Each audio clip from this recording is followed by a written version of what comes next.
Hey YouTube, what's happening? Chris here. I want to bring you all an update on Litecoin. Right now we're at 115.60. We're down 5.63%. We're going to dig into some things. What we're going to do is go through the time frames today, and we're going to really be digging into these moving averages and the importance of support and resistance with these moving averages, and we're going to work through the time frames, guys. Now, what I want to show you basically is these moving average, they're acting as rivers in the short term, the intermediate term, and the longer term. And that's what we're going to try to identify right now, because as you can see on the 4 hour now, the river, the tide is changing, and these moving averages, the 20 EMA, the 200, the 50, the 100, they are all up above us now, and they're acting as overhead resistance. And what you want to do is take it through the time frame, start even at the 1 hour and work your way all the way back to the 1 week chart, and you can see how these support and resistances with the moving averages will change, and it can kind of give you a direction of which way the trend's going to be going, like I said, in the short term, the intermediate term, or the longer term. And guys, bear with me today. I'm still dealing with my sickness, trying to get over everything. So if I'm coughing or yakking, I apologize. I got my water here with me, but I really want to dig into this with you and do an in-depth Litecoin look right now. We're going to be on this 4 hour, and we're going to work our way back. So if you like these videos, like, subscribe, hit that notification bell. Can't thank you all enough for the 10,000 subscribers. Been amazing that we've just been growing like this, and it can't happen without you guys. So I appreciate you being here with me, and we're going to dig into this. All right. So what I did, guys, the red lines that I have right here, those were resistance lines, and those are drawn on the macro. So basically I was on the 1 day and I zoomed out, and that's what we were looking at there. So basically we came up to $146.58, and then we failed. And then here, guys, once we had this reaction off this green support line that I drew, we had a doji here. We moved up, we got through all the moving averages, and then you can see all these wicks that formed right there. And that was a sign that we were most likely going to get pushed to the downside again. And what happened was we set a lower high. So now what's happening, we're in a short-term downtrend here. You can see we tried to bounce back up, and we had a lower high than these areas here. And now what we were trying to do was at least set a higher low that we could, so we could at least get back into an equilibrium pattern, so we could have another shot at breaking to the upside. So now what I'm looking at is, if we don't find support here, guys, or if we just get a weak bounce back to this trend line here, that would be another lower high, and that could be a sign that we could head even lower in the short term. So I do want you to be aware of that. Now, if we can come up here, guys, so we had this nice bounce, we came back down, this would be a higher low. So if we could close here on the 4 hours and continue a move to the upside, that's what I would be wanting to do. But we need to, at some point, get a higher high here so we can start setting a higher low and then get over this. So overhead resistance now in the 4 hour, I'm looking at $121, which is our 20 EMA. I'm looking at $124, which is our 200-day moving average, and then we're going to be looking up there around 125, which is our 50-day, and then we're going to look at 131.31, which is our 100-day moving average. And remember, these are on the 4 hours. And what you can also do is throw a trend line on here. So we'll go off the real bodies, we'll draw a trend line down through here. So now this, and we'll put it in yellow here just so you all can see. Now this is another thing that we're going to have to break out above. So guys, we're going to pay attention to this. If this keeps acting as resistance, that's going to even more basically clarify or symbolize that we are in that short-term downtrend, and we've been heading down right now. Okay, we're having this correction, because look at this trend. Remember, we want to be trend chasers here. Do you see this here, how we're having higher highs and higher lows coming in, and now we're not having that higher high anymore. We actually had a lower high. And this is what you want to do. You really want to work through the time frame, so pay attention to these moving averages now, guys. Okay, so what I'm going to do, let me pull this trend line back off, and now we're going to go out to the 8 hour, and we're going to see what these moving averages are looking like. And this is what I want you all to do as well. So now, guys, we're below all of them again, besides the 200-day moving average. So that would still be support on the 8 hour, and that's going to be around $105. But now we have the 20 EMA, we have the 100 moving average and the 50 moving average acting as overhead resistance now, pushing us down. So remember that river, in the short term, the river is heading down right now. We want to keep our eye on that, okay? This is where we need that bounce from, right where we're at. And we're having doji candles, and we're having some wicks, so we're showing the bulls that are defending this a little bit here.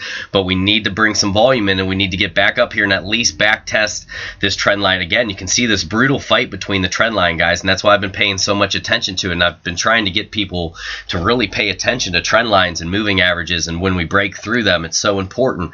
So now what we're going to do is move out to the 12 hour. On the 12 hour, we're having a death cross. We're having the 20 EMA crossing down through the 50 right there. We still do have the 100 as support, right there. We're fighting with it, guys, at that support area that we were looking at around that 115, 114. And then we would have the 200-day moving average as support there, and that's going to be around $96. And that would also coincide with this top area here around $92, $96, right in that range, right in that area. But you can see how we were pushing up here and what was happening. And I'll show you once we get into the indicators. What was going on is our RSI was actually going down as the price was going up, so we were having that bearish divergence. Whenever price is going up and your RSI is going down, that's a bad thing, guys. And then on the 1 day here, 20 EMA has hooked over. It's acting as overhead resistance as well as this green trend line. We're looking to see if we can close up above this 50 moving average. We have hardly lost it, guys, at all since the beginning of this intermediate term bullish uptrend, which started back in December, which we're trying to turn into a longer term uptrend. So it's really important that we close up above this, or we really could see a fast drop, aggressive drop, even down into that 102, 105 area. Okay, and I want you to be prepared for that, because you got to think about it. If that happens, that's another $10 per coin to the downside that could take place or could happen.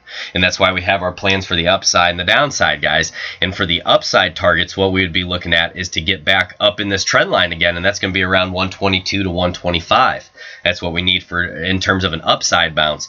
But on the 1 day, we've lost this 20 EMA. We've lost this trend line. We've closed below it. Now we're seeing if we can close up above this 50 moving average and hopefully get some bounce off it. We are only down below it for about a day and a half here, guys, before. Otherwise, we have just been gapped away from it. You can see here, look at that big gap away from the 50, and it seems to always pull back onto it. So that's something that you do want to put in the back of your mind. And remember, we've talked about not FOMOing. The most important thing I can tell you is do not FOMO into any of these coins, guys. If you're looking for stuff for a long-term investment, just really take your time, pay attention, and look for those accumulation zones where volume's starting to come back in. You're getting that rounded bottom. Those are the important things. But right now, we have to pay attention to this 50 and see if we can get a nice close up above it today, and maybe that can turn it around to where we can get somewhat in some equilibrium pattern where we can start trying to move back up. Okay, so now on the 1 day, what I want you to look at, but look at these support and resistances, guys. Look at this resistance here. We nailed it to a T there, and that's just how these things work a lot of the times when you pay attention to them. You know, nothing's going to go straight up. Nothing's just going to go straight down. There's always going to be these reactions and recoveries. Okay, so let's get into our RSI. Take a look at this. And with our RSI, do you see this divergence I was talking about? Do you see how steep price was climbing? Now take a look at this. So this is a trend line we're going to need to break out and break through at some point. It's looking like we found some support at a previous area, and this is how I like to do the RSI for you who haven't been here. So do you see that? It's almost like we're forming some type of descending triangle. Now, typically, guys, if you do have a flat bottom like this and you're having lower highs, descending triangles will more likely break to the downside, but they can also break to the upside. The percentage is just, the greater percentage is more so to the downside. So we do want to pay attention to that. It's not confirmed or anything yet, but we want to see this bouncing back and forth right here and see what happens. If we can get up above this trend line, or if that's going to act as continued overhead resistance. We're at 43 on the RSI right there. Next one I want to get to is our stock RSI. With our stock RSI, guys, so we had that nice little cross here. So this was our move, and that was probably, let's see, we'll do a percentage gain here. That was a nice little move there if you're able to capture it. So guys, that was a 15% move there. The thing is, you just, once you see those tweezer tops, you have to realize that's a lower high, and we're going to start most likely getting pushed to the downside. And we're having a stochastic cross to the downside. Right now we're at 22 and 30, so we are still in oversold territory. But it looks like, guys, that the stock's wanting to head down right now. We do have to pay attention to where we're going to close today. And what you can also do with this stock is work it back through the time frames. So if you work on the 12-hour, you can see the cross right here. It happened with a bearish engulfing candle with tweezer tops. Then we can go to the 8-hour, and we can start looking where we potentially could start getting some cross. This is what I like to do, guys. Work through that time frame. So on the 4-hour, we're at 16 and 20 right now. Oversold territories. It's looking like we're getting a slight little bounce right now off this support line that I've had drawn, but we're going to have to pay attention, and we're going to have to wait and see. But this is the way I like to do things, guys. I really like to go through, and then you can even work out like to the week. If you take a look at how the candles are looking on the 1 week. Okay, on the 1 week, here was the official downside cross. So here's our doji. We had downward confirmation here, and it happened on this cross where this doji was happening. So guys, this is falling right now. We're going to have to see if this is an area. You can see right here, a support area. What would be nice is if we could set a nice hammer candle there for the week and see if we can move to the upside. Excuse me one moment, guys. And then continue to move to the upside is what we'd be looking for. So whenever you see those dojis, especially on the 1 week chart, that's going to show a lot of indecision. You see a bearish engulfing candle over here, and that showed us we were going to get pushed to the downside. So this is some serious momentum to the downside. We're at 65 and 83 right now, guys. So just to be honest with you, it wouldn't shock me if in the long term, you know, we could come back and back test this $95 where we have this 100, we have this 20 EMA, we're up above, we kind of have this support area. Am I saying we have to go there? Not at all, because we could bounce at the area we're at right now, but that's the next stop that I'd be looking at. And guys, it's so important. Remember, I was mentioning it was a few weeks ago, we were looking up at this stochastic at 100 and 100. And that's what I'm trying to tell you. Nothing's going to stay like that forever. Just like down in here where our stochastic got so low, eventually we had that cross to the upside and we started moving. I mean, that's just the way these things work. And you're always going to have another opportunity. So that's why I mentioned about the FOMO thing. Just try not to FOMO. Okay?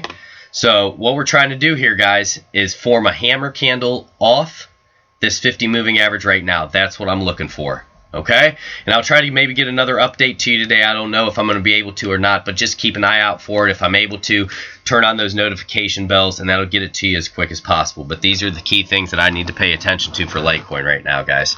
God bless and take care.